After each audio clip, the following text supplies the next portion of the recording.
Souleymane Niang ñu ngi lay nuyu di la ziar di la dalal jàmm. maa ngi lay fay di nuyu El Hadji Malick Cheikh Tidiane ak sama xarit. Chérif Dia. di nuyu suñu mbokk téléspectateurs yi di tàmbale sama wax nag ci vraiment di présenter samay excuses. ngeen baal ma bu baax a baax retard bi. waaye wax dëgg yàlla tali bi neexul. tali bi nag à bon dos mais tey moom tali bi neexul. gis naa ni tamit invité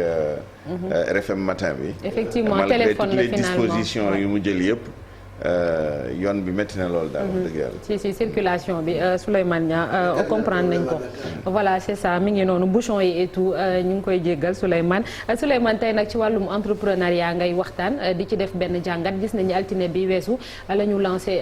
semaine bi ñu jagleel wàllum entrepreneuriat. waaw entrepreneuriat effectivement semaine bi du 8 au 14 la bëri na ay yëngu-yëngu yu bëri yoo xam ne Sénégal fii organisé nañ ko waaye naka noonu. ci àdduna bi dëkk yi nga xam ne vraiment xam nañ lan mooy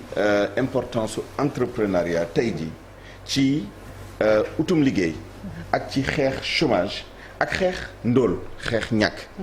parce que état yi ak entreprise yi parce que entreprise yi au premier chef ñoom ñooy joxe liggéey état yi di stimuler di mettre en place environnement bi pour entreprise yi mën a créer ay emploi waaye malgré tous les efforts absorption bi dafa néew lool par rapport ak demande bi lu mel ni Sénégal lu ëpp 100 000 ba 200 000 personnes yoo xam ne dañuy ñëw ci marché du travail di ut ci liggéey état bi bu jëlee industrie yi services yi commerce bi ñëpp jël dina des lu takk loo xam ne duñu am ba tax na nit ñi yaakaar nañ ni entrepreneuriat maanaam bépp yëngu-yëngu boo xam ne nit dina ko yëngu pour créer moom emploi boppam muy auto emploi rawatina nag créer ay emploi yeneen ci ay yëngu-yëngu loolu mooy entrepreneuriat teg ci nag entrepreneuriat day am njeexital ci sa environnement am njeexital ci sa communauté maanaam day am njëriñ mooy impact bu muy am bi mën na nekk nag impact économique mën nga créer valeur économique valeur financière maanaam dugal fukk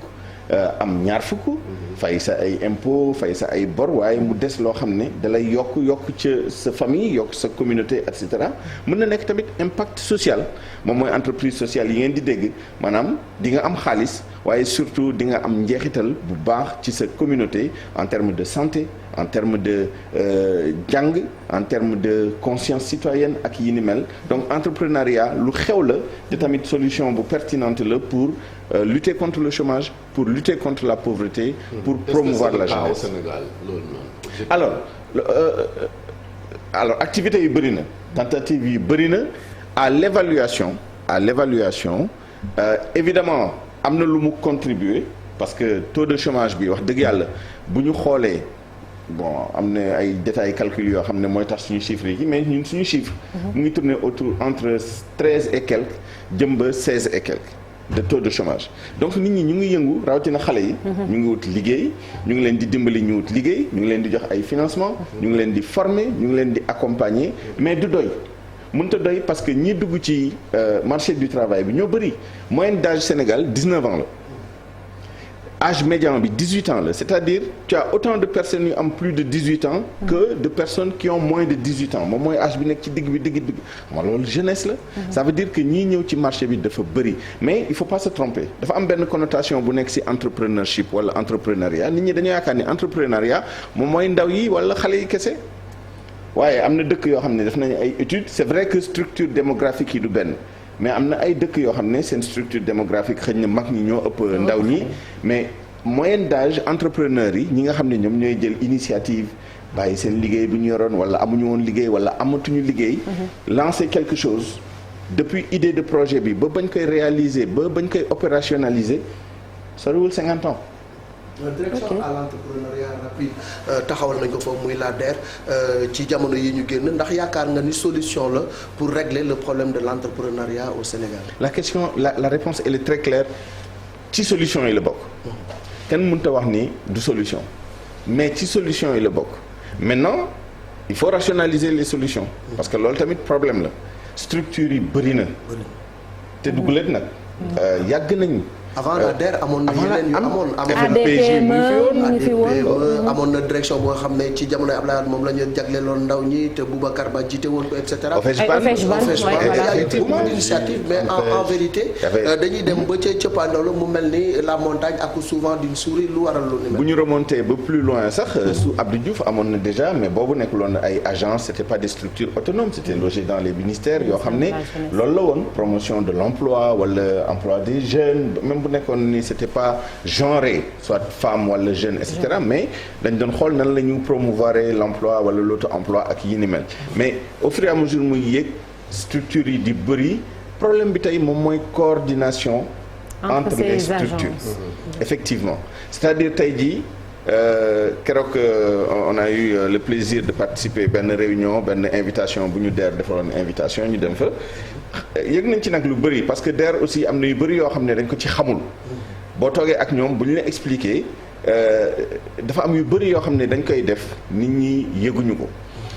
muy benn sooxe bu ndaw bu xaw a am ci communication mais xam nga communication comme li ñu wax dafa am bon dos aussi problème bu am rek ñu ne communication faut pas accabler non plus les communicants mais loolu am na tuuti problème de visibilité mais le problème c'est pas ça le problème c'est que boo xoolee nii DER di évoluer ak li muy def fi muy étendre ses compétences et cetera tu te demandes lan moo des pour ñeneen ñi DER mu ngi ci financement loolu la ko nit ñi gën a xamee loolu mooy positionnement bi nit ñi am ci DER dañ naan DER moom mooy joxe xaalis mais DER mu ngi ci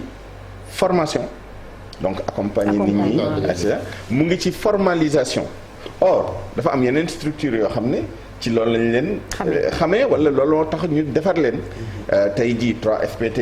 day financer ay projets de jeunes des projets d'entreprise day financer formation nga jël ADPME day accompagner ci ay defar business plan day def conseil day def sax des petits financements parfois des fonds d'amorçage pour vraiment commencer ay affaires nga jël ANPEJ amuñu xaalis mais ñu ngi ñoom tam ci accompagnement ci formalisation ci formation après tu te demandes finalement ku nekk fan la kiyam yem compétence am et cetera donc loolu il faut ñu rationaliser ko pour impact bi aussi gën a am importance mais DER c'est une structure centrale d'abord en termes de moyens ñoom ñoo ëpp ñeneen ñi xaalis téeméer junni yoon parce que non seulement état théoriquement da leen di jox 30 milliards par an même bu nekkee en réalité duñu jot ci xaalis bi yëpp wala duñu ci teel a jot mais dañoo am ay partenaires yoo xam ne ay partenaires yu important la muy Banque africaine de développement muy AFD ils ont quand même 70 milliards plus même yoo xam ne ay financement la ay programmes bien évidemment mais am nañ xaalis am nañ moyen am nañ capacité humaine ils sont 170 personnes yoo xam ne vraiment des cadres supérieurs yoo xam ne ñoom ñooy liggéey ci loolu am nañ les outils système d'information extraordinaire pour sélectionner les projets pour prendre les projets et cetera mais qui trop embrasse mal étreint comme on dit bëri nañ lu bëri li ñu def loo xam ne ça les disperse un peu dañuy def ay taxaw baal ma rek Cheikh dañuy def ay taxaw seetlu parfois lu ci mel ni bureau prospective économique nee nañu DER li mu liggéey boobu ba léegi ci jàngat bi ñu def ci juróom-benni région fii ci Sénégal ñu ne 57% ci ñu enquêté créé nañu au moins benn emploi direct 8% au moins benn emploi direct ci ñoom donc est-ce que peut-être aussi mooy li nga doon wax sànq rek ça veut dire que ñoom ñu ngi def xaj na waaye dañu dafa visible gul bu baax a baax wala ñi tamit dañoo mal connaître structure boobu noonu di DER. am na problème visibilité am na aussi problème de rapport entre la demande et l'offre parce que boo nee 50% de et cetera malgré les chiffres que tu donnes il y a quand même 450 000 dossiers dans le pipeline ay demandes de financement yoo xam ne ñu ngi ci stock bi la c'est-à-dire ces dernières années rien que cette année motagul sax un an parce que à partir de mars ils ont 135 000 demandes donc demande bi dafa rëy offre bi dafa tuuti moo tax aussi malgré li ñuy def li c'est comme une goutte d'eau dans la mer mais c'est à force de goutte d'eau dans la mer que la ñu changer légèrement les choses mais je pense que problème de coordination et de rationalisation la bu ñëpp defee à peu près la même chose xëj na dina wàññi tuuti ci li nga xam ne moom mooy poids bi chômage bi am ci ndaw ñi ak ci jigéen ñi sànq yaa ngi wax ni que des fois ñu ngi leen di accompagner ci wàllu business plan ak formation tout cela mais on se rend compte que tout le monde ne peut pas être entrepreneur est-ce que taux d'échec bi aussi ñi ngi koy natt mën nañu xam fu mu toll parce que da ngay gis ñu bari ñëw dañuy leb xaalis pour naan dañuy dem defi entrepreneuriat mais après du réussir du ñu am sax lu ñu fayee duñu mën a fayaat parce que du ku nekk ko mën ñu dugg ci domaine yi ñu maîtriser wul en fait dañu am accompagnement. c'est ça naka jekk taux de mortalité des entreprises même en temps normal dafa élevé les 5 premières années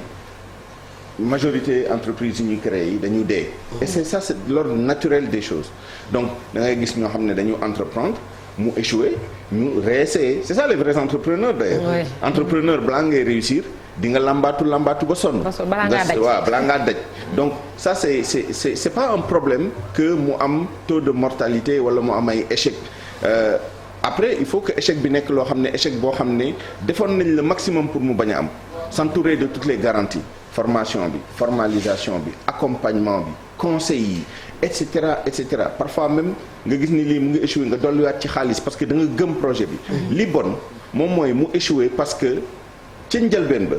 jëluñu woon les mesures pour que mu am maximum de chance de réussir mooy lan moom mooy les financements politiques xam nga nag koo financé parce que sa mbokk la nga financé ko parce que yéen a bokk parti nga financé ko parce que dañ la ko recommandé nga financé ko parce que doomu wala rakku ministre la wala et cetera. te joxewul benn projet bu viable déjà les risques d'échec yi fa nekkoon da nga ko multiplier par 2 parce que nit ki amul motivation. entrepreneuriat bu amul motivation amul mucc parce que li mu laaj ci sacrifice. ci temps ñàkk nelaw ci dugg génn ay contact boo amul motivation bu dëgër première difficulté bu amee nga bàyyi malheureusement looloo amoon bu njëkk ba ay FNPJ di am ak yi ni mel dañuy jël 5 jeunes boole leen d'abord 5 jeunes yoo xam ne bokkuñu motivation bokkuñu jëmuwaay et cetera kii mu ngi xalaat nan lay jëlee 5 millions yi jënd ci billet d'avion wala jël ci gaal dem sama yoon kii mu ngi xool nan laa jëlee xaalis bi ne ko tungaañ dem takk ci jabar kii ne man dama am sama projet personnel bu wuutee ak projet bi nga xam ne moo tax ñu financé ñu su ma jekkoo xaalis bi dama koy jël dugal ko sama projet bi nga xam ne moom laa gëm te biñ ñu boole nii gëmuma ko et cetera donc encadrement yooyu leen jéem a corriger ak DER ak ADPME ANPEJ ak nouveau dispositif yi les pôles emploi yi ñu bëgg def et cetera mais ba léegi nii on n'a pas trouvé la solution maintenant attention il y a beaucoup de jeunes yoo xam ne on les a financés qui ont réussi admirablement ñoo xam ne seen entreprise prospéré na passé na à l'échelle ba ñu am yeneen partenaires yu leen di jox xaalis yoo xam ne ay ñoom DER ay ñoom ADPME ak ñeneen ñu leen ko jox. la microfinance aussi est-ce que nekkul solution mais problème bi surtout jigéen ñi ñu ci bëri dañuy dem leb ci yenn banques yi mais taux bi ñu leen di teg dafay metti ba remboursement bi sax parfois da leen di poser problème la microfinance peut être une solution aussi pour régler problème mu entrepreneuriat ak réussite. loolu mooy wax ji nag. parce que microfinance bi taux bi moom mooy problème bi presque banque la donc les taux sont élevés il faut apporter parfois des garanties wala mu am kenn ko indi garantie wala kuy refinancer wala ak yi nu mel noonu ça rend les choses compliquées DER ci waxam ak certainement ci jëfam mu ngi jëm a indi solution ci loolu mooy seen guichet boobu ñu tuddee nano crédit des crédits de 10 000 à 300 000 francs yu ñuy jox jigéen ñi jaaykati jën yi ñuy jox jaaykati gerte yi et cetera avec un taux réduit autour de 5% à peu près xam nga boo jëlee 5% nga méngale ko ak koo xam ne dalay lebal à 14% du benn wala 18% c'est des taux très très élevés donc